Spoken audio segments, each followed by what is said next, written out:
Ce matin, au méga CGR de Lyon, on se prépare. Plus que quelques heures avant de recevoir l'équipe du film, les fans, eux, arrivent de plus en plus nombreux pour avoir une chance d'être au plus près des acteurs. 1900, c'est le nombre de places vendues à Tours en 40 minutes. Une avant-première que seul Paris, le plus souvent, a la chance d'accueillir. Moi, en fait, je suis arrivée à 12h30 parce qu'en fait, je travaillais ce matin. Donc j'ai pris le bus pour venir ici. Donc j'ai pris exprès ma demi-journée pour venir pour l'avant-première. Je me suis dit, c'est Tours quand même. Moi, je suis d'Amboise, donc bon. Mais je travaille à Tours, donc voilà, j'ai soutenu la ville. Lors de la finale d'Harry Potter organisée le 10 novembre, les Tourangeaux étaient certains d'accueillir l'équipe du film avant la sortie nationale de mercredi.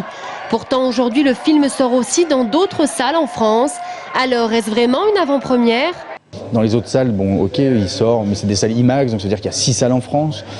C'est un format de diffusion particulier, c'est pas une salle de cinéma classique, donc c'est pour ça que la Warner a voulu sortir un peu en avant-première dans les salles IMAX. C'est parce que c'est un format de diffusion spécifique. Donc c'était vraiment pour créer l'événement.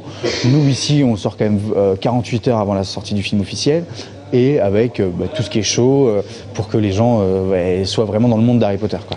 Dans le monde d'Harry Potter, oui, mais sans le célèbre trio du film attendu par tous les fans, qui finalement ne foulera pas le tapis rouge.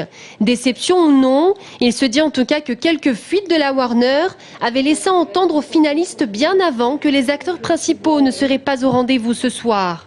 Même si effectivement Daniel Radcliffe, Emma Watson, Rupert Grint ne sont pas là, l'essentiel c'est qu'on ait quand même 6 acteurs qui sont quand même reconnus mondialement. Il faut quand même le dire, c'est quand même des acteurs mondialement connus. Donc c'est pas rien. Un coup de marketing énorme pour la Warner Bros. Qui, grâce à ses concours, met en place une publicité quasiment gratuite au service du film qu'elle distribue. Plus de 110 000 personnes étaient mobilisées pour ce concours.